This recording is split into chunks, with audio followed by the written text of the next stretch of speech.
قربانی کے مسائل سے متعلق آج ارادہ ہوا کہ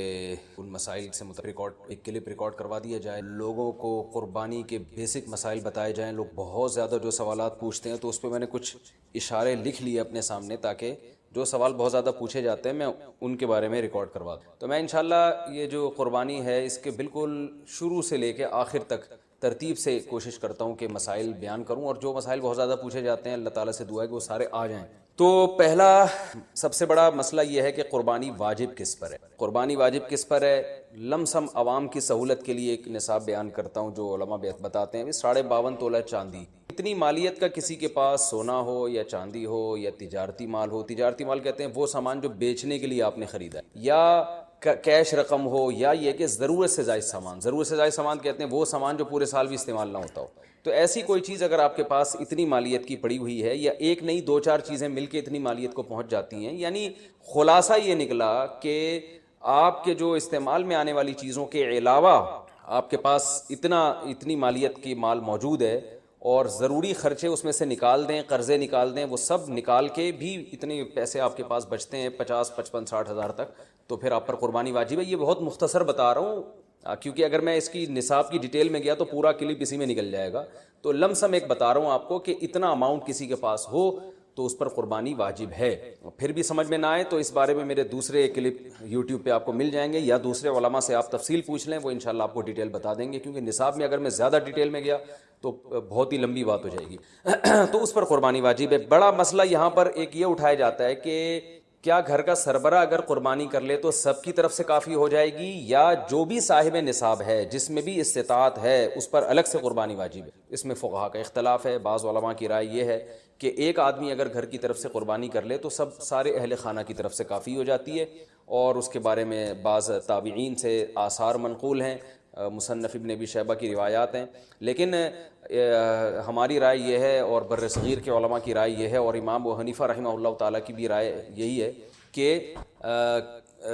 کہ ہر شخص پر الگ سے قربانی واجب ہے اگر وہ صاحب نصاب ہے۔ اور اس کی 2 دلیلیں بہت مضبوط ہیں۔ سب سے مضبوط دلیل رسول اللہ صلی اللہ علیہ وسلم کی حدیث ہے، من وجد سعة لأن يضحي فلم يضحي فلا يقربن مصلانا۔ آپ صلی اللہ علیہ وسلم نے فرمایا جس کے پاس قربانی کی طاقت تھی اور اس نے قربانی نہیں کی تو وہ ہماری عیدگاہ کے قریب بھی نہ پڑے۔ تو اس سے پتہ چلتا ہے کہ جس کے پاس بھی اس طاقت ہے، تو اس میں یہ نہیں ہے کہ گھر کا سربراہ سب کی طرف سے کرے، تو یہ جو ہے ایسا نہیں ہے، بلکہ صاف الفاظ ہیں حدیث کے کہ جس کے پاس بھی استطاعت ہے تو وہ اس پر قربانی اس کو کرنی پڑے۔ اور دوسری دلیل یہ ہے کہ عبادات میں کہیں بھی ایسا نہیں ہوتا کہ ایک کی عبادت دوسرے کی طرف سے کافی ہو جائے، تو اس پر قیاس کا تقاضا بھی یہی ہے کہ جب اسلام میں کوئی بھی ایک عبادت دوسرے کی طرف سے کافی نہیں ہوتی تو یہ کیسے ممکن ہے کہ قربانی جو مستقل ایک سنت ابراہیمی ہے وہ ایک کرے اور دوسری کی طرف سے بھی وہ خود بخود ادا ہو جائے؟ تو یہ اس کا بھی تقاضا ہے۔ بعض حضرات یہ دلیل دیتے ہیں کہ حضرت ابو بکر اور عمر رضی اللہ عنہما قربانی نہیں کرتے تھے۔ یہ دوسرے مسئلے کی دلیل ہے۔ تو پہلا تو یہ ہو گیا کہ قربانی ہر صاحب استطاعت پر لازم ہے۔ بیگم کے پاس اگر زیور ہے اور اتنی مالیت کا ہے تو اس پر بھی قربانی واجب ہے۔ پھر وہ الگ بات ہے کہ اس کی طرف سے میاں اس کی پرمیشن سے کر دے، یعنی واجب تو اس پر ہوگی لیکن ضروری نہیں ہے کہ وہ خود کرے، اس کی طرف سے اس کا میاں بھی کر سکے، اس کی پرمیشن سے، اجازت سے، اور میاں اپنی طرف سے بھی ایک کر دے اور بیگم کی طرف سے بھی ایک کر دے۔ یعنی گھر کے ایک فرد کرے گا اور سب کی طرف سے کافی ہو جائے، یہ نہیں ہے، بلکہ ہر فرد کو الگ کرنی پڑے گی۔ وہ الگ بات ہے کہ اپنے پیسے سے کرنا ضروری نہیں ہے، وہ فرد خود کرے یا کسی سے کروا دے۔ پھر جب کسی سے قربانی کروائے گا تو اس کو پیسے دے، یا جو قربانی اس کی طرف سے کر رہا ہے وہ خود اپنے پیسے استعمال کر لے تو بھی ٹھیک ہے۔ یعنی یہ بھی ٹھیک ہے کہ آپ کے جو ابا ہیں، آپ کے جو والد صاحب ہیں وہ قربانی کر رہے ہیں اور سب بالغ بچوں کی طرف سے کر رہے ہیں، پیسے کسی سے نہیں لے رہے، تو بھی ٹھیک ہے، کوئی حرج نہیں ہے۔ یا شوہر بیوی کی طرف سے کر رہا ہے اور پیسے نہیں لے رہا اس سے، تو بہت اچھی بات ہے، ایسا نیک شوہر اللہ میاں سب کو دلائے۔ تو یا بیگم صاحبہ کر رہی ہیں اپنے خرچے پہ اور میاں کی طرف سے بھی کر رہی ہیں، میاں سے پیسے نہیں لے رہی، تو سبحان اللہ، بہت اچھا لگا آپ کو سن کے، تو ہمیں بھی بہت اچھا لگا۔ تو یعنی پیسوں کا ہر ایک کا ڈالنا ضروری نہیں۔ اچھا، یہ بھی ایک مسئلہ ہوتا ہے کہ بڑا بھائی کر رہا ہے سب کی طرف سے اور سب سے آدھے پیسے لے رہا ہے قربانی کے، وہ یا تھوڑے پیسے لے رہا ہے، باقی پیسے اپنی جیب سے ڈال رہا ہے، تو بھی ٹھیک ہے۔ یعنی جس کی طرف سے قربانی ہو رہی ہے اس کے لیے خود سے پیسے یعنی خرچ کرنا ضروری نہیں ہے، اس کی طرف سے اگر کوئی اور خرچ کر دیتا ہے تو بھی ٹھیک، چاہے پورے پیسے خرچ کرے یا آدھے پیسے خرچ کرے۔ قرضہ لے کے بھی قربانی کی جا سکتی ہے، آپ کے پاس اگر پیسے نہیں ہیں تو آپ قرضہ لے کے کر سکتے ہیں، اگر آپ کو یقین ہے کہ میں یہ قرضہ بعد میں لوٹا سکتا ہوں۔ البتہ قرضہ کھا کے قربانی ٹھیک نہیں ہے، کہ آپ نے کسی کا قرضہ دینا ہے، وہ مانگ رہا ہے، دروازے پہ کھڑا ہوا ہے، وہ دے نہیں رہے اور آپ اور اس کے پیسوں سے بکرے کاٹ رہے ہیں آپ، یہ ٹھیک نہیں ہے، یہ آخرت کے لیے بھی نقصان دہ ہے اور وہ بکرے کے لیے تو نقصان دہ بہرحال ہے ہی ہے۔ تو ایک مسئلہ تو یہ ہو گیا۔ دوسرا مسئلہ یہ ہے کہ قربانی کیا واجب ہے یا سنت ہے، تو اس بارے میں بھی دونوں رائے ملتی ہیں علماء کی۔ جو علماء کہتے ہیں سنت ہے وہ بھی عام سنت نہیں مانتے بلکہ سنت مؤکدہ۔ سنت مؤکدہ کا مطلب جو نہیں کرے گا قابل ملامت ہوگا، اور امام ابو حنیفہ رحمہ اللہ تعالیٰ کی رائے کے مطابق یہ واجب ہے، اور اس کی دلیل وہی ہے کہ پہلی بات تو یہ کہ عبادت ہے، اور عبادت میں احتیاط کے پہلو کو ترجیح دی جاتی ہے، کیونکہ احتیاط اسی میں ہے کہ اس کو اگر واجب قرار نہیں دیتے تو بہت سے لوگ قربانی کا فریضہ چھوڑ سکتے ہیں، اور اس بات کا خطرہ موجود ہے کہ قیامت میں ان کو گناہ نہ ملے، تو اس لیے احتیاط کے پہلو کو ترجیح جائے گی۔ اور مضبوط دلیل امام حنیفہ کی قرآن نبی صلی اللہ علیہ وسلم کی وہی حدیث ہے، من وجد سعة لأن يضحي فلم يضحي فلا يقربن مصلانا۔ آپ صلی اللہ علیہ وسلم نے فرمایا جس کے پاس قربانی کی گنجائش تھی اور اس نے قربانی نہیں کی وہ ہماری عیدگاہ کے قریب بھی مت پھٹکے۔ آپ صلی اللہ علیہ وسلم 10 سال مدینہ منورہ رہے، ہمیشہ آپ صلی اللہ علیہ وسلم نے قربانی کی۔ بعض حضرات یہ دلیل دیتے ہیں کہ حضرت ابو بکر اور حضرت عمر نے قربانی نہیں کی اپنے دور خلافت میں، اس سے پتہ چلتا ہے کہ قربانی واجب نہیں ہے۔ تو یہ دلیل اس لیے درست نہیں ہے کہ حضرت ابو بکر اور حضرت عمر رضی اللہ تعالیٰ عنہ مسکین تھے، غریب تھے، اگرچہ مسلمانوں کے خلیفہ تھے، لیکن یہ ان کی ایک کوالٹی تھی کہ اتنے لاکھوں مربع میل کے مالک ہونے کے باوجود وہ پیون زدہ کپڑے پہنتے تھے، تو صاحب استطاعت پہ قربانی واجب ہے۔ یہ دونوں حضرات بڑے تھے مگر قربانی نہیں کی انہوں نے، جیسے کہ روایت میں آتا ہے اس کی وجہ استطاعت نہ ہونا۔ تو استطاعت اگر نہیں ہے تو پھر قربانی لازم نہیں ہے، بلکہ اگر آپ قرضہ لے کے قربانی کرو گے اور خطرہ ہے کہ میں قرضہ ادا نہیں کر سکتا تو پھر تو جائز ہی نہیں ہے آپ کے لیے، کیونکہ دوسروں کا حق دبا کے آپ کے لیے عبادت کی بجا آوری یہ ٹھیک۔ اس کی فضیلت کیا ہے قربانی کی؟ رسول اللہ صلی اللہ علیہ وسلم نے ارشاد فرمایا بقرعید کے دنوں میں یا ایام نہر میں اللہ کو جانور کا خون بہانے سے زیادہ کوئی عمل محبوب نہیں، اور ہر بال کے بدلے میں اللہ نیکی عطا فرماتا۔ یہ قربانی کی بہت بڑی فضیلت ہے، اور اس کی فضیلت آپ علماء سے بیانات میں سنتے ہیں۔ میں بھی چونکہ بہت مختصر جلدی بات کر رہا ہوں تاکہ میں پورے موضوع کو جلدی سے سمیٹ لوں۔ اب مسئلہ یہ آئے گا کہ جی قربانی، ایک بڑا اہم مسئلہ آج کل یہ چل رہا ہے، نبی صلی اللہ علیہ وسلم نے فرمایا کہ عید کی نماز کے بعد جس نے قربانی کی تو قربانی ہوگی، نماز سے پہلے کر لی تو آپ نے اس قربانی کو قبول نہیں۔ تو اس سے صاف پتہ چلتا ہے کہ شہر میں جہاں عید کی نماز ہوتی ہے وہاں عید کی نماز سے پہلے قربانی نہیں ہوتی۔ اب چونکہ بہت ساری عید کی نمازیں ہو رہی ہیں تو علماء کہتے ہیں کہ جس شہر میں آپ رہتے ہیں پورے شہر میں کہیں بھی عید کی نماز ہو جائے گی تو آپ کے لیے قربانی کرنا جائز ہوگا۔ بہتر تو یہی ہے کہ آپ خود جب تک عید کی نماز نہ پڑھیں قربانی نہ کریں، لیکن اگر کسی نے قربانی کر لی خود نماز پڑھنے سے پہلے تو اگر پورے شہر میں کہیں عید کی نماز ہو چکی تھی تو آپ کی قربانی ہو گئی، عید کی نماز نہیں ہوئی تھی آپ کی قربانی وہ کالعدم ہے۔ آج کل لاک ڈاؤن کی وجہ سے، کورونا کی وجہ سے یہ بھی مسئلہ کھڑا ہوا ہے، بہت سے ملکوں میں عید کی نماز پہ پابندی ہے۔ یو اے ای سے فون آتا ہے بھائی یہاں دبئی میں تو عید کی نماز ہی نہیں ہو رہی، تو وہاں کیا کیا جائے گا؟ تو وہاں پر یہ کیا جائے گا کہ بہتر یہ ہے، افضل یہ ہے کہ زوال کے بعد آپ قربانی کریں۔ اگر پورے شہر میں عید کی نماز ہو ہی نہیں رہی ہے تو پھر زوال کا وقت یعنی ظہر کا وقت جب داخل ہو جاتا ہے تو پھر آپ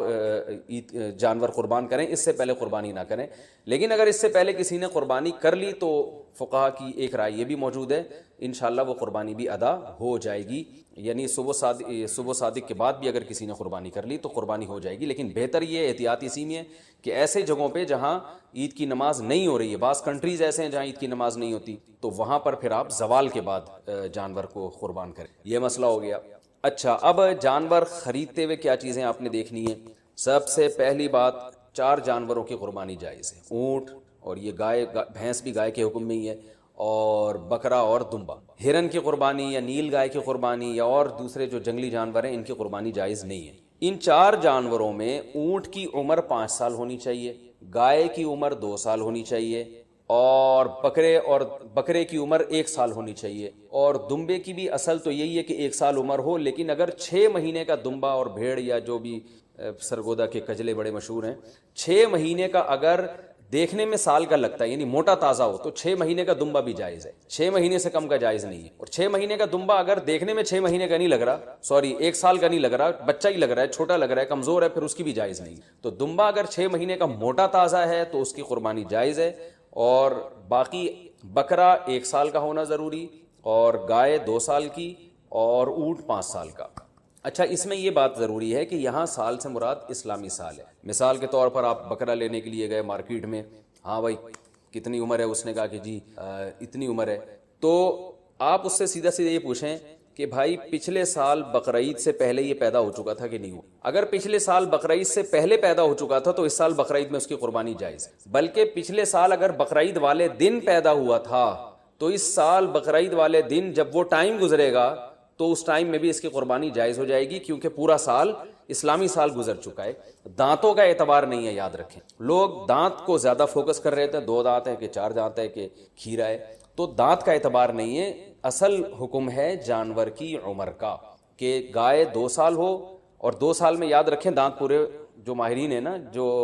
بچڑے پالتے ہیں وہ کہتے ہیں 2 سال میں دانت نکلتے نہیں ہیں، 2 سال پورے ہونے کے بعد نکلنا شروع۔ تو اگر آپ کو کسی جانور کے بارے میں یقین ہے کہ اس کی عمر 2 سال ہو چکی ہے تو آپ اس کی قربانی کر سکتے ہیں، بچڑے کی، چاہے وہ کھیرا ہی کیوں۔ البتہ مارکیٹ میں لوگوں کو پتہ نہیں چلتا، جھوٹ بہت چلتا ہے، تو اس لیے لوگ دانت دیکھتے ہیں، کیونکہ دانت اگر نکلے ہوئے ہوں، 2 دانت ہیں تو اس کا یقین ہوتا ہے کہ 2 سال سے اوپر کا ہی ہے، تو اس لیے لوگ دانتوں کو فوکس کر رہے ہوتے ہیں، کہ سامنے والے کا پتہ نہیں ہوتا کہ سچ کہہ رہا ہے کہ جھوٹ کہہ رہا ہے۔ لیکن اگر آپ کو سامنے والے کی بات پر اعتماد آ جائے اور وہ یقین دلا دے آپ کو کہ بھئی یہ 2 سال کا بچڑا ہے، تو پھر بے شک کھیرا بھی ہو تو آپ اس کی قربانی کر سکتے ہیں۔ اور بکرا اگر 1 سال کا ہو چکا ہے، یقین ہو گیا آپ کو، کسی بھی طرح سے یقین ہو گیا، تو پھر بے شک کھیرا بھی ہو، اس کی قربانی بھی آپ کر سکتے ہیں۔ یہ تو ہو گیا جی جانور کی عمر کے بارے میں۔ عیب کون سا ہو جانور میں جس کی وجہ سے قربانی نہیں ہوتی، یہ بھی بہت زیادہ سوال پوچھا جاتا ہے، دمیں اٹھا کے لوگ چیک کر رہے ہوتے ہیں، اوریجنل ہے، پلاسٹک کی تو نہیں لگی ہوئی۔ تو اب چونکہ زیادہ تر لوگ سب سے پہلے دم ہی چیک کرتے ہیں، تو ہم شروع بھی دم ہی سے کرتے ہیں۔ تو جانور کی جو دم ہے اگر آدھی کٹی ہوئی ہے تو اس کی قربانی جائز نہیں ہے، آدھی سے کم کٹی ہوئی ہے تو قربانی جائز ہے۔ تو اس سے پتہ چلتا ہے کہ پوری دم ہی اگر چپکائی ہوئی ہے یا سی ہوئی ہے تو بھی قربانی جائز نہیں۔ تو کم سے کم آدھی دم، آدھی سے زیادہ دم اس کی سلامت ہونی چاہیے، اس سے تھوڑی بہت کٹی ہوئی ہے تو اس سے کوئی فرق نہیں۔ کان کا بھی یہی حکم ہے، کان اگر آدھا کٹا ہوا ہے تو قربانی جائز نہیں ہے، آدھے سے کم کٹا ہوا ہے تو قربانی جائز ہے۔ بعض دفعہ ایسے کان نہ چرے ہوئے ہوتے ہیں تو اس سے کوئی فرق نہیں پڑتا، قربانی اس کی بھی جائز ہے۔ آنکھ کا حکم یہ ہے کہ ایک آنکھ کی اگر بینائی نہیں ہے تو قربانی جائز ہے، بینائی ہے لیکن کم نظر آتا ہے اور جانور دیکھ لیتا ہے گھاس ماس کو تو بھی ٹھیک ہے، یعنی پوری نظر کا 6/6 ہونا ضروری نہیں ہے۔ البتہ بالکل ہی ایک آنکھ کی بینائی غائب ہو تو پھر اس کی قربانی درست نہیں ہے۔ لنگڑا پن اتنا ہو اگر جانور میں کہ وہ بیچارہ لنگڑے پن کی وجہ سے آپ اس کو ذبح کرنے جہاں لے جانا چاہتے ہیں نا وہاں تک بھی نہیں جا سکتا، پہیے لگا کے دھکا دینا پڑ رہا ہے آپ کو اس کو، تو پھر تو قربانی جائز نہیں ہے۔ تھوڑا بہت لنگڑاتا ہو لیکن چل لیتا ہو تو قربانی ایسے جانور کی جائز ہے۔ یہ ہو گیا جانور کے عیب کے بارے میں۔ خارشی جانور ہو، خارش زدہ جانور، تو اگر خارش اتنی ہے کہ اسکن سے اس کے گوشت کے اندر تک وہ اثرات پہنچے ہوئے ہیں اور اس کی وجہ سے بہت زیادہ لاغر ہو کے ہڈیوں کا ڈھانچہ بن گیا ہے تو ایسی قربانی، ایسے جانور کی قربانی جائز نہیں ہے۔ لیکن اگر ایسے ہی خارش ہے اس جانور کو تو اس سے کوئی فرق نہیں پڑتا۔ آج کل انسانوں کو آپ کو پتہ ہے اتنی خارش ہے، تو جانوروں میں ہو گئی تو کیا مسئلہ ہو گیا اس سے۔ سینگ کے بارے میں بھی لوگ بہت سوال پوچھتے ہیں کہ جانور کا سینگ کٹا ہوا ٹوٹا ہوا تو قربانی جائز ہے یا نہیں؟ بالکل جائز ہے۔ آج کل تو جانور کے پیدائشی سینگ ہی گھس دیے جاتے ہیں تو وہ جائز ہے۔ البتہ جانور کا سینگ اگر ٹوٹ گیا چوٹ لگنے سے اور ایسا ٹوٹا کہ جڑ سے اکھڑ کے نا اس کے دماغ ہل جاتا ہے، پھر تو ایسے جانور کی قربانی پھر جائز نہیں ہے۔ لیکن اس طرح ہوتا نہیں ہے، کوئی حادثہ ہو جائے تو پھر تو ہوتا ہے جانور کے ساتھ، نارملی ایسا ہوتا نہیں ہے۔ تو اس لیے منڈی سے جب آپ جانور خریدا کریں تو سینگوں پہ زیادہ غور نہ کیا کریں، تمیز سے جانور لے لیا، ٹھیک ہے، اس میں زیادہ وہمی بننے کی ضرورت نہیں۔ خصی جانور کی قربانی بھی جائز ہے، اور بعض لوگ اس کو صحیح نہیں سمجھتے، لیکن صحیح حدیث سے ثابت ہے آپ صلی اللہ علیہ وسلم نے خصی جانور کی قربانی بھی کی ہے۔ اچھا، دودھ والے جانور کی قربانی بھی جائز ہے لیکن اس کا دودھ پینا جائز نہیں ہے۔ ہاں جب جانور ذبح ہو گیا تو پھر جانور کے ہر آپ جو ہے گوشت سے بھی فائدہ اٹھا سکتے ہیں، دودھ سے بھی فائدہ اٹھا سکتے ہیں۔ تو اگر آپ نے جانور، قربانی والے جانور جو ابھی ذبح نہیں ہوا، اس کا دودھ آپ نے پیا تو دودھ نکالا تو صدقہ کرنا پڑے گا اس کو۔ اچھا، دوسری بات حاملہ جانور کی قربانی، یعنی وہ گائے جس کے پیٹ میں بچہ ہو۔ یہ سوال بہت زیادہ پوچھا جاتا ہے۔ تو دیکھیں، اگر وہ گائے جس کے بالکل بچہ ہونے والا ہے، یعنی پورا بچہ بن چکا ہے، بچے کی ولادت کا وقت قریب ہے، تو بہتر یہ ہے کہ ایسے جانور کی قربانی نہ کی جائے، ناپسندیدہ، لیکن جائز ہے، قربانی ادا ہو جائے گی، لیکن بہتر یہ ہے کہ نہ کی جائے۔ اور اگر گائے گابھن ہے اور وہ ابتدائی مرحلے میں وہ حمل ہے اس کے، تو پھر اس میں کوئی یعنی پھر بہتر بھی یہی، پھر اس میں کوئی حرج نہیں، اس کی قربانی آپ کر سکتے۔ تو اگر آپ جانور لے کر آ گئے، بعد میں پتہ چلا کہ اس گائے کے پیٹ میں تو بچہ ہے، تو اب چونکہ لا چکے ہیں، واپس تو کرنا آپ کے لیے بہت مشکل ہے، منڈی میں کون لے کے جائے گا اس کو؟ کراچی کی منڈی کو دیکھ کے ہم تو مسائل بتاتے ہیں بھائی، یہاں تو کیچڑ اب بارش میں ماشاءاللہ اتنا ہو گیا ہے کہ لوگ کیچڑ میں تیرتے ہوئے جا رہے ہیں منڈی میں، تو اب وہ اس گابن گائے کو آپ لے کے کیسے جائیں گے؟ تو پھر کوئی حرج نہیں ہے، آپ اس گابن گائے کو بھی ذبح کر سکتے ہیں، کوئی حرج نہیں ہے اس میں۔ ہاں، اس میں سے بچہ جب نکلے تو وہ بچہ اگر زندہ ہو تو فوراً اس کو بھی ذبح کر دیں آپ، تو اس کا گوشت بھی حلال ہو جائے۔ اچھا، لوگ یہاں ایک سوال پوچھتے ہیں اس معصوم بچے کا کیا قصور ہے؟ تو میں ان کو جواب دیتا ہوں کہ اس کی ماں کا بیچاری نے کون سے کبیرہ گناہ کیے جن کو آپ کاٹ رہے ہیں؟ تو جیسے بچہ معصوم ہے تو اس کی اماں بھی تو بیچاری معصوم ہے، تو اللہ نے ہمارے لیے ان جانوروں کو حلال کیا، ہم ان کا گوشت کھا سکتے ہیں، تو اس لیے ہم ذبح کر سکتے ہیں، وہ بچہ اس کے پیٹ میں ہو تو بھی کر سکتے ہیں۔ میں نے کہا بتایا کہ بہتر نہیں ہے، لیکن بہرحال قربانی ادا ہو جائے گی اور گوشت بھی اس کا بالکل حلال ہوگا، اس میں ٹینشن لینے کی ضرورت نہیں۔ تو یہ تو ہو گیا جی حاملہ جانور کے بارے میں۔ اچھا، جانور آپ منڈی سے لے کے آپ نے خریدا، بالکل سب سیٹ ماشاءاللہ فٹ فاٹ جانور تھا، آپ نے اس کو گاڑی میں چڑھایا، چڑھانے کے دوران اس کی ٹانگ وانگ ٹوٹ گئی اور وہ بیچارہ لنگڑا لولا ہو گیا، تو اس کو ذبح کر کے کھا لیں، وہ قربانی کے لائق ہے، اس کی قربانی جائز نہیں ہوگی۔ یا اسی طرح گاڑی سے اتارتے ہوئے یا گھر میں جو ہے نا کھمبے سے باندھا آپ نے اور جانور نے کوئی شرارت کی یا کچھ مسئلہ ہو گیا جس کی وجہ سے آنکھ چلی گئی اس کی، یا کوئی ایسا عیب پیدا ہو گیا جس کی وجہ سے قربانی جائز نہیں ہوتی، تو اب اس کی قربانی ہو نہیں سکتی، وہ آپ پھر قصائی کو بھی بیچ سکتے ہیں اور خود بھی گوشت کھا سکتے ہیں۔ البتہ جانور کو جب ذبح کرنے کے لیے گرایا جاتا ہے، اس دوران اگر جانور کے کوئی ہاتھ پاؤں ٹوٹ گئے یا کوئی اندھا ہو گیا بیچارہ یا کچھ مسئلہ ہو گیا تو بے فکر رہیں، پھر کوئی حرج نہیں ہے، کیونکہ گراتے یہ تو اللہ کا حکم ہے جانور کو گرا کے ذبح کرو، تو گرانے میں بعض دفعہ ایسا مسئلہ ہو جاتا ہے جس کی وجہ سے جانور میں کوئی عیب پیدا ہو جاتا ہے، تو ذبح کے دوران اگر کوئی عیب پیدا ہو گیا ہے تو بے فکر رہیں، اس سے کوئی فرق نہیں پڑتا، قربانی اس جانور کی حلال ہوگی۔ یہ تھا جانور کو گاڑی میں چڑھانا اور اتارنے سے۔ اچھا، ایک اہم مسئلہ یہ ہے، اب ہم آتے ہیں، میرا خیال ہے عیب والے مسائل تو کافی حد تک حل ہو چکے ہیں، اب ہم آتے ہیں جانور کو لٹانے، بلکہ اس سے پہلے کہ آپ جب جانور لے کر آئے تو بہت سے لوگوں کی نیت بدل جاتی ہے۔ آپ جانور لے کر آئے، بچڑا، جب محلے والوں نے آ کے دیکھا تو کسی نے کوئی تعریف کرتا ہے، کوئی کہتا ہے یار یہ کیا اٹھا کے لے آئے آپ، ٹھیک ہے نا، تو اب آپ کا دل بدل گیا کہ یار پڑوسیوں کے یہاں تو بچڑا ہے وہ تو بڑا ٹائٹ ہے، اب آپ کا دل چاہ رہا ہے کہ میں اس جانور کو چینج کروں۔ تو دیکھیں، اگر آپ نے جانور خریدتے ہوئے قربانی کی نیت سے نہیں خریدا، ویسے ہی خریدا تھا، بعد میں سوچا تھا کہ میں دیکھوں گا قربانی کرنی ہے کہ نہیں کرنی، تو آپ اس کو بیچ دیں، کچھ بھی کریں، کوئی حرج نہیں۔ لیکن اگر آپ نے قربانی کی نیت سے خریدا تھا، جیسے کہ 99% لوگ بقرعید میں قربانی کی نیت ہی سے جانور خرید رہے ہوتے ہیں، گھر لانے کے بعد آپ کی نیت بدل گئی، یار وہ پڑوسی ہے جو وسیم بھائی جو بچڑا لے کر آئے ہیں نا، اس پہ الگ ہی نور برس رہا ہے، اور وہ ہمارے بچڑے کے ساتھ جب کھڑا ہوتا ہے تو ہمارا بچڑا تو احساس کمتری میں آئے نا، ہم احساس کمتری کے شکار ہوتے ہیں، تو اب آپ نے ارادہ کیا یہ بچڑا آپ کسی کو پہنا دیں، تو بالکل جائز ہے، جیسے کسی نے آپ کو پہنایا تو آپ بھی کسی کو بچڑا پہنا سکتے ہیں۔ تو لیکن پہنانے کے بعد ہوگا یہ کہ اگر اب آپ کو کرنا یہ پڑے گا کہ آپ جو بچڑا لے کر آئے تھے یا بکرا لے کر آئے تھے، فار ایگزامپل وہ 1 لاکھ کا تھا، آپ نے آگے بیچا 1,20,000 میں، اور اب نیا بچڑا لائے دوبارہ 1 لاکھ کا، تو یہ 20,000 کا جو پروفٹ ہے یہ آپ کے لیے جائز نہیں، بلکہ 20,000 کا پروفٹ آپ کو صدقہ کرنا پڑتا۔ تو اس لیے جب پرانا جانور آپ بیچیں گے تو نیا جانور یا تو اسی کی قیمت کا ہو یا اس سے زیادہ کی قیمت کا، اس سے کم قیمت کا لے کر آ گئے تو پروفٹ آپ کو صدقہ کرنا پڑے، تو یہ ایک اہم بات ہے۔ بیچنا بالکل جائز ہے، اس میں کوئی حرج نہیں ہے، میں نے کہا جیسے کسی نے پہنایا تو آپ بھی پہنا سکتے ہیں، تو اس میں کوئی حرج نہیں، لیکن پروفٹ پھر آپ کے لیے حلال نہیں ہے، کیونکہ یہ قربانی کی نیت سے جب آپ نے جانور خریدا ہے،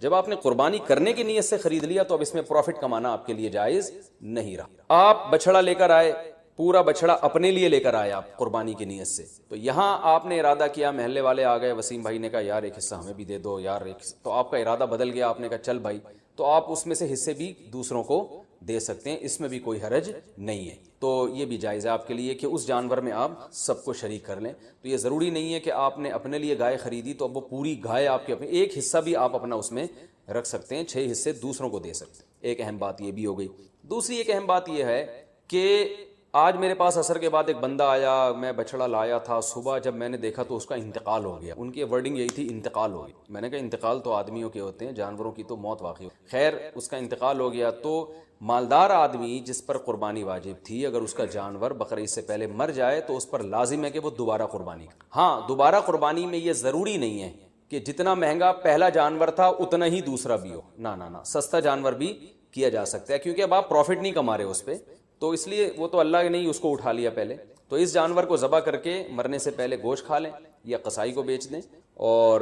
جو آپ نیا جانور لے کر آئیں گے وہ یعنی وہ بیچ اس لیے دیں یا گوشت اس لیے تاکہ وہ اس نے بھی گوشت ہی یعنی گوشت کے طور پر ہی قصائی نے بھی استعمال کرنا ہے اس کو. تو جانور اگر مر گیا، آپ نیا جانور اگر لے کر آئے ہیں تو نئے جانور میں یہ ضروری نہیں ہے کہ پہلے والے جانور سے وہ مہنگا ہو، وہ سستا بھی لا سکتے ہیں. آپ پوری بچڑا لے کر آئے تھے تو اب کوئی بات نہیں، ایک دمبا کر لیں چھوٹا موٹا آپ، تو یہ ضروری نہیں ہے کہ اتنا ہی مہنگا ہو. وہ اگر جانور مر جائے تو بس آپ نے ایک واجب اپنے ذمے سے پورا کرنا ہے، تو وہ سستا جانور بھی. اور اگر غریب آدمی جانور خرید کے لایا تھا قربانی کی نیت سے، وہ جانور مر گیا تو بس غریب کو ثواب مل گیا، دوبارہ اس پر قربانی واجب پہلے بھی نہیں تھی اب بھی واجب. تو یہ ہو گیا جی. اچھا اب ہم چلتے ہیں قربانی کے مسائل میں ذبح کی طرف. جانور ذبح کرنے میں ایک بڑی کوتاہی یہ ہوتی ہے کہ قصائیوں کے حوالے چھری کر دی جاتی ہے. بعض دفعہ پتہ نہیں ہوتا کہ یہ مسلمان ہیں بھی یا نہیں ہیں، کیونکہ ان دنوں میں ہندو بھی بہت سے قصائی بنے ہوئے ہوتے ہیں. تو یاد رکھیے گائے کی گردن پہ یا جانور کی گردن پہ جو چھری چلانے والا ہے، پکڑنے والا کوئی بھی ہو، رسی باندھنے والا کوئی بھی ہو، چھری چلانے والے کا توحید پرست ہونا ضروری ہے یا اہل کتاب ہونا ضروری. تو اس لیے یہ دیکھ لیں کہ یہ مسلم بھی ہے یا نہیں. اور تو بلا وجہ خام خواہ میں کوئی کہہ رہا ہوں میں مسلمان ہوں تو اب یہ نہیں کہ لیبارٹری چیک کے لیے بھیج دیا آپ نے اس کو کہ ہے بھی کہ نہیں ہے، اتنی تحقیق کی ضرورت نہیں ہے. تو بس یہ پہلے تحقیق کر لیا کریں بھائی، مسلمان ہو، توحید پرست ہو، ایک اللہ کو مانتے ہو، نبی صلی اللہ علیہ وسلم کی ختم نبوت کے قائل ہو، اور نبی صلی اللہ علیہ وسلم کو مختار کل، مشکل کشا، حاجت روا تو نہیں سمجھتے. تو جو توحید کا عقیدہ ہے نا وہ بہرحال پہلے ضروری ہے. جو بیسک اسلام کے عقائد ہیں وہ اس کو پتہ ہونے چاہیے. تو اس کے بغیر جانور کا ذبیحہ جو ہے اگر وہ آپ کو پتہ چل گیا کہ یہ مشرک ہے تو پھر اس کا ذبیحہ حلال نہیں. ایک بات. دوسری بات، قصائیوں میں یہ کوتاہی ہوتی ہے کہ قصائی جو ہے وہ منہ میں گٹکے ہوتے ہیں، پان ہوتے ہیں. میں نے خود دیکھا ہے کہ وہ تکبیر نہیں پڑھ رہے ہوتے ذبح کرتے، سب نہیں کرتے، بعض لوگ ایسا کرتے ہیں. تو اگر جان بوجھ کر کسی نے تکبیر چھوڑ دی ہے تو بھی جانور مردار ہو جائے گا. اس لیے قرآن مجید میں صاف اللہ کا حکم ہے وَلَا تَأْكُلُوا مِمَّا لَمْ يُذْكَرِ اسْمُ اللَّهِ عَلَيْهِ. وہ جانور جس پر اللہ کا نام نہ لیا جائے اس کو مت کھاؤ. تو اس لیے اس بات کا اہتمام کرنا چاہیے. جو لوگ جانور کے قریب کھڑے ہوئے ہیں ان کو سب کو چاہیے زور سے تکبیر پڑھنا شروع کر دیں تاکہ چھری پھیرنے والے کو یاد آ جائے اور وہ غفلت نہ کرے اس بارے میں. ہاں اگر بھولے سے رہ گیا، اس بیچارے کو یاد ہی نہیں رہا تو وہ جانور حلال ہے، اس میں کوئی حرج نہیں ہے. جان کر تکبیرات چھوڑ دینا یہ بالکل اس سے جانور مردار ہو جاتا ہے. بعض اب ایسے ہوتا ہے کہ ایک آدمی سے چھری چل نہیں رہی ہوتی تو دوسرا بھی ہاتھ لگا دیتا ہے، یار ہم دونوں مل کے چھری چلا دیتے ہیں. تو دو آدمیوں نے اگر چھری چلائی ہے تو پھر دونوں پر تکبیر پڑھنا واجب ہے. دونوں میں سے ایک بھی اگر تکبیر چھوڑ دے گا تو جانور حلال نہیں ہوا. اس کا خیال کیا کریں. اور ویسے بھی جانور کو خود ذبح کیا کریں. علماء کہتے ہیں کہ جانور ذبح کرنے والا جو جس کی قربانی ہے نا وہ خود ذبح کرے گا تو اس میں زیادہ ثواب ہے. ایک کوتاہی جو بہت عرصے سے میں بتاتا چلا آ رہا ہوں، قصائی جانور ذبح کرنے کے بعد 4 رگیں کٹنے کے بعد حرام مغز میں چاقو مارتے ہیں. یہ بالکل غلط ہے. صرف 4 رگیں کاٹ کے جانور کو چھوڑ دینا ہے تاکہ بلیڈنگ زیادہ ہو، اس کا خون نکل جائے باڈی سے. قصائیوں کے پاس ٹائم کم ہوتا ہے، وہ جلد بازی میں ہوتے ہیں، لہذا وہ کہتے ہیں کون اتنی دیر جانور کے ٹھنڈا ہونے کا انتظار کرے. بالکل ایسے ہی جیسے خواتین کو جب ڈیلیوری ہوتی ہے نا، بچہ پیدا ہوتا ہے تو بعض گائنی کی ڈاکٹر کہتی ہیں کون اتنی دیر انتظار کرے گا، لاؤ چاپڑ، چاقو، کینچی لاؤ، پیٹ چاک کرو اور آپریشن کر کے بچہ باہر نکالو، ہم نے دوسرا کیس بھی نمٹانا ہے. تو ہر آدمی جلدی میں گھوڑے پہ بیٹھا ہوا ہے. تو قصائی تو آپ کو پتہ ہے اس وقت جیٹ طیاروں پہ بیٹھے ہوئے ہوتے ہیں بقرعید والے دن، تو ان کے پاس اتنا ٹائم نہیں ہوتا جانور کی 4 رگیں کاٹیں پھر چھوڑ دیں، بلیڈنگ ہوگی، خون نکلے گا. وہ کہتے ہیں یار بس جلدی سے نا اس کے حرام مغز میں چاقو مارتے ہیں گردن میں، اور جانور کو تکلیف بھی ہوتی ہے اس سے اور جلدی مردار ہو جاتا ہے. اس کا نقصان یہ ہوتا ہے کہ جتنی بلیڈنگ ہونی چاہیے، خون نکلنا چاہیے، نکلتا نہیں ہے. تو اس سے 3 نقصان. پہلا نقصان مکروہ عمل ہے، یہ شریعت میں یہ طریقہ ہمیں ذبح کرنے کا نہیں بتایا. دوسرا نقصان جو گوشت میں خون باقی رہ جاتا ہے، جو ذبح کرنے کا مقصد ہے وہ پورا حاصل نہیں ہوتا. تیسرا نقصان گوشت کی لذت بھی کم ہو جاتی. اور چوتھا ایک اور نقصان، گوشت میں جو بیماریاں ہیں آپ کو پتہ ہے بلڈ کی وجہ سے ہوتی ہیں، کہ بلڈ اگر گوشت میں رہ جائے تو اس میں بیماریاں بھی رہ جاتی ہیں. اگر خون اچھی طرح نکل جائے تو گوشت بیماریوں سے بھی صاف ہو جاتا ہے. تو یہ 4 فائدے ہیں جن کی وجہ سے آپ قصائی کو مجبور کیا کریں کہ بھائی ذرا تھوڑی دیر جو ہے نا صبر کرو. اور اگر پھر بھی صبر نہیں کرتا تو جس کھونٹے سے آپ نے گائے کو باندھا تھا, جیسے ہی جانور ذبح ہو فوراً جو جتنے آدمی جانور پہ تھے وہ سارے جانور کو چھوڑ کے قصائی پہ آ جائیں اور اس کھونٹے سے اس کو باندھ دیں تاکہ جانور آرام سے خود سے ٹھنڈا ہو جائے. یہ بھی کرتے ہیں کہ جانور ٹھنڈا ہوا نہیں ہوتا کھال اتارنا شروع کر دیتے ہیں اس کی, تو یہ بھی غلط ہے. لیکن اگر ایسے جو وہ قصائی جو پکڑائی میں نہیں آ رہا, اگر آپ نے اس کو کھونٹوں سے باندھ دیا تو انشاءاللہ یہ تمام ٹینشنیں آپ کی حل ہو جائیں گی. قصائی حضرات ناراض ہوتے ہیں میری ان باتوں سے. بھائی میں آپ کے بارے میں بات ہی نہیں کر رہا, میں ان قصائیوں کے بارے میں بات کر رہا ہوں جو شرافت سے کنٹرول میں آ نہیں رہے. تو آپ تو ماشاءاللہ اچھے لوگ ہیں جو میرا بیان سن رہے ہیں, آپ تو جانور کی 4 رگیں کاٹیں گے, اس کے بعد آپ آرام سے بیٹھ جائیں گے یا دوسرے جانور کو گرانے کی فکر میں لگ جائیں گے, اور یہ جب اس کی بلیڈنگ ہو جائے گی اچھی طرح سے تو ٹھنڈا ہو جائے گا تو پھر آپ اس کا گوشت کاٹیں گے اور کھال اتاریں گے آپ اس کی. تو آپ کے بارے میں بات کر نہیں رہا, میں ان قصائیوں کے بارے میں بات کر رہا ہوں جو جلد باز ہیں. اچھا بھائی, اب مسئلہ یہ ہے کہ گوشت کی تقسیم میں تول کے گوشت تقسیم کرنا ہے. خوب اچھی طرح سمجھ, گوشت سودی اموال میں سے ہے, لہذا گوشت کے جب 7 حصے ہوں گے تو تول کے ہوں گے. یہ خوب سمجھ لیں. لوگ کہتے ہیں ہم راضی ہیں, تو راضی ہونے کا مسئلہ نہیں ہے, یہ سودی اموال میں سے ہے. اب میں اس کی ڈیٹیل میں جاؤں گا تو یہ کلپ بہت زیادہ لمبا ہو جائے گا, تو اس لیے بس علماء کی بات پر اعتماد کر لیں. اس کو تول کے تقسیم کرنا واجب ہے. اگر تول کے تقسیم سے بچنا چاہیں تو 60 ڈھیریاں بنا کر 7 میں کلیجی ملا دیں, تو پھر تول کے تقسیم کرنا واجب نہیں رہے گا. اس کے دلائل کیا ہیں یہ کسی اور وقت انشاءاللہ بیان کریں. تو اور پھر بھی احتیاط اسی میں ہے کہ تولیں بھی اور کلیجی بھی ملا دیں 7 ڈھیریوں, تاکہ اگر تول میں گڑبڑ ہو گئی ہو تو کلیجی اس کے جو ادھر اگر تھوڑا سا گوشت زیادہ چلا گیا تو اس کے مقابلے میں ادھر کلیجی آ جائے تو سود سے بچت ہو جائے گی. وہ لوگ کہتے ہیں پتہ نہیں کس قسم کی باتیں کر رہے ہیں, وہ انشاءاللہ بعد میں ڈیٹیل میں اس مسئلے کو سمجھا دوں گا, بلکہ پہلے سمجھا بھی چکا ہوں کئی دفعہ کہ سودی اموال میں عقل نہیں چلتی ہے. جب شریعت نے برابری کا حکم دیا تو بس برابری ہے. تو گوشت بھی سودی اموال میں سے ایک مال ہے. جیسے 10 روپے دے کے کوئی 11 روپے نہیں لے سکتا نا, تو اسی طرح گوشت میں بھی ایسا ہی ہے. تو یہ اس کا خیال کرنا چاہیے. اچھا, قربانی کے حصے داروں میں اگر کوئی شخص حرام آمدن والا شریک ہو گیا تو سب کی قربانی برباد ہو جائے گی. اس لیے اس کا بھی اہتمام کرنا چاہیے. اجتماعی قربانی میں اعلان لکھ کے لگانا چاہیے کہ بھائی حرام آمدن والے شرکت نہ کریں, یا پہلے سے سیٹ اپ بنانا چاہیے کہ ایک الگ سے ایسی گائے ہو جو صرف حرام آمدن والوں کا اس میں حصہ ہو, تاکہ اس میں قربانی ہو ہی نہیں, وہ گوشت ذبح کر کے ویسے ہی غریبوں میں بانٹ دیا جائے. بعض مدارس میں اس کا اہتمام کیا جاتا ہے کہ وہ پہلے سے جو ہے نا کچھ حصے ایسے انہوں نے رکھے ہوئے ہوتے. تو لیکن اگر آپ گھر کی گائے لائے ہیں یا ویسے کسی گائے میں حصہ لے رہے ہیں اور اس میں کوئی حرام آمدن والا آ گیا, لیکن اگر آپ کو پہلے سے پتہ نہیں ہے تو پھر شریعت نے ہمیں بلا وجہ کے تجسس کا حکم نہیں دیا. یہ ایک آدمی زبان سے کہہ رہا ہے میں حلال کماتا ہوں, بس اس کی زبان پر اعتماد کرنا ہمارے لیے کافی ہے. اب آپ نے کہیں اجتماعی قربانی میں حصہ لیا, اب یہ نہیں کہ آپ اپنی گائے کے بارے میں تحقیقات کرتے پھرنے اس میں حرام تو ہے کہ نہیں ہے. وہ گناہ پھر انہی لوگوں پر ہوگا جنہوں نے اجتماعی قربانی کا انتظام کیا. اگر انہوں نے خود سے جان کر کسی حرام والے کو شامل کر دیا تو وہ گناہ گار ہوں گے. تو آپ کو اگر جب تک پتہ نہیں ہے تو شریعت میں یہی حکم ہے, اب ہمو ما ابہم اللہ, جس چیز کو اللہ نے واضح نہیں کیا ہے تو ہم اچھا گمان ہی رکھیں گے اس میں. اچھا, یہ قربانی کا گوشت غیر مسلموں کو دینا بالکل جائز ہے, اس میں کوئی حرج نہیں ہے, غیر مسلم کو بھی دے سکتے ہیں. گوشت جب آپ کے ہاں آئے تو آپ بہتر یہ ہے کہ اس کے 3 حصے کر دیں, ایک غریبوں کے لیے, ایک رشتہ داروں کے لیے اور ایک اپنے لیے. رشتہ داروں کا مطلب یہ ہوتا ہے کہ جو دعوتیں آپ کرتے ہیں وہ بھی رشتہ داروں ہی میں, تو اس لیے آج کل یہ بھی ٹھیک ہے کہ 1/3 صدقہ کر دیں, 2/3 گھر میں رکھ لیں جس میں آپ دعوتیں بھی ہو رہی ہیں اس میں خود بھی کھا رہے ہیں. اور علماء نے بیان کیا بھائی جس کی اولاد زیادہ ہے, اہل و عیال زیادہ ہیں, اور تو وہ اگر پورا گوشت بھی گھر میں رکھ لے تو بھی ٹھیک ہے, اس لیے کہ اپنے اولاد کا, اپنے بچوں کا حق پہلے, کیونکہ وہ اگر دمبا بیچارے نے ذبح کیا اور وہ 1/3 صدقہ کر دے گا تو 8-10 بچے, تو پھر وہ میرا خیال ہے وہ غریب آدمی کے بچے, تو پھر تو پورے سال بیچاروں کو گوشت نہیں ملتا. تو ایسے غریب آدمی کے لیے حکم یہ ہے کہ وہ پھر پورا گوشت بھی رکھ لے, یہ زیادہ بہتر ہے اس کے لیے. اور 1/3 گوشت صدقہ کرنا یہ بھی مستحب عمل ہے, کوئی فرض واجب نہیں, لیکن بہرحال اس پہ عمل کرنا چاہیے, کیونکہ قرآن مجید میں اللہ تعالیٰ کا ارشاد ہے کہ اطعم القانع والمعتر, کہ خود بھی کھاؤ اور کلو منہا, خود بھی اس میں سے کھاؤ اور محتاجوں کو بھی اس میں سے کھلاؤ. خود بھی کھانا چاہیے, محتاجوں کو بھی کھلانا چاہیے. ایصال ثواب کے لیے قربانی, ابا اماں کی طرف سے قربانی, جو مرحوم ہے, دادا نانی کی طرف سے قربانی, یہ بالکل جائز ہے, اس میں کوئی حرج نہیں ہے. بعض صحابہ سے بھی ثابت ہے اور رسول اللہ صلی اللہ علیہ وسلم سے بھی ثابت ہے کہ آپ نے 2 مینڈے ذبح کی, ایک اپنے لیے اور ایک اپنی امت کے لیے. تو پتہ چلا کہ یہ قربانی اپنے لیے بھی ہو سکتی ہے اور اپنے علاوہ کسی اور کے لیے بھی ہو سکتی ہے. وہ کسی اور کوئی بھی ہو سکتا ہے, نبی صلی اللہ علیہ وسلم بھی ہو سکتے ہیں, آپ کے والدین بھی ہو سکتے ہیں, تو کوئی بھی ہو سکتا ہے. لیکن جب آپ کسی اور کے لیے قربانی کر رہے ہیں تو یا تو وہ دنیا سے جا چکا ہوگا یا وہ زندہ ہوگا. اگر دنیا سے جا چکا ہے تو وہ قربانی کا گوشت آپ خود بھی کھا سکتے ہیں، لیکن اگر وہ زندہ ہے تو اس کی پرمیشن کے بغیر اس کے لیے قربانی نہیں ہو سکتی، کیونکہ وہ ایک عبادت ہے، اور جو زندہ آدمی ہے وہ عبادت کا اہل ہے، جب تک اس کی وہ نیت نہیں کرے گا خود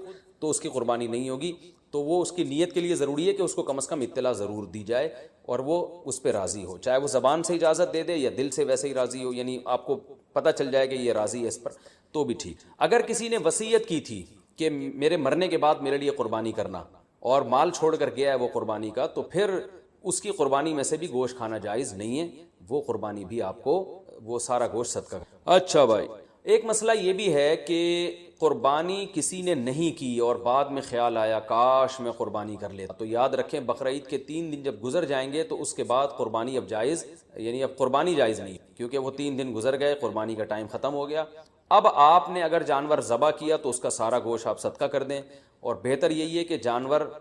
کی قیمت صدقہ کریں آپ، کیونکہ اب قربانی کا ٹائم چلا گیا، تو اس لیے بقرعید کے 3 دنوں، پھر وہ اگلے سال بقرعید میں بھی نہیں ہو سکتی قضا اس کی، تو بس بقرعید کے 3 دن کے اندر اندر تو جانور ذبح کرنا ہے۔ اگر آپ نے ذبح نہیں کیا اور آپ پر قربانی واجب تھی، آپ سے غلطی ہوئی ہے، تو اب 3 دنوں کے بعد آپ نے کیا کرنا ہے، اس جانور کا یعنی اس جانور کی قیمت آپ صدقہ کر دیں۔ اب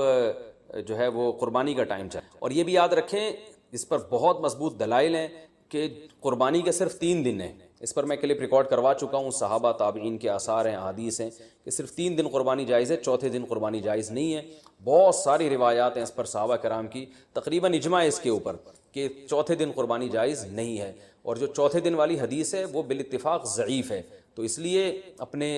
اہم ترین عبادت کو آپ ضائع نہ کریں، جو اللہ نے ہمیں 3 دن بتائے ہیں اسی میں قربانی کریں، اور وہ اتنے دن ہیں کہ ہمیں چوتھے دن کی طرف جانے کی ضرورت بھی نہیں۔ لیکن اگر کوئی کر رہا ہے تو بحث مباحثہ نہ کریں، لڑائی جھگڑا یہ بھی اچھی چیز نہیں ہے، آپ خود احتیاط کریں، صرف 3 دن، اور جتنے لیٹ کریں گے قربانی کا ثواب کم ہوگا، پہلے دن سب سے زیادہ، دوسرے دن اس سے کم، تیسرے دن اس سے بھی کم۔ اچھا بھائی، اور مسئلہ کیا ہے کہ قربانی میں عقیقے کی نیت کرنا، یہ سوال بھی بہت پوچھا جاتا ہے، بالکل جائز ہے، آپ ایک گائے لے کر آئے تو آپ اس میں اپنے بچوں کا عقیقہ بھی کر سکتے ہیں، اور قربانی کا یعنی بیٹے کا لڑکے کی طرف سے 2 حصے ڈال دیں اس میں، اور ایک اپنی قربانی بھی کر لیں، یہ بھی بالکل جائز۔ اچھا بھائی، اور نابالغ اولاد کی طرف سے قربانی، دیکھیں جو نابالغ اولاد کی طرف سے قربانی ہے اگر تو انشاءاللہ اس کو ثواب ملے گا، قربانی وہ آپ ہی کی طرف سے ہوگی، تو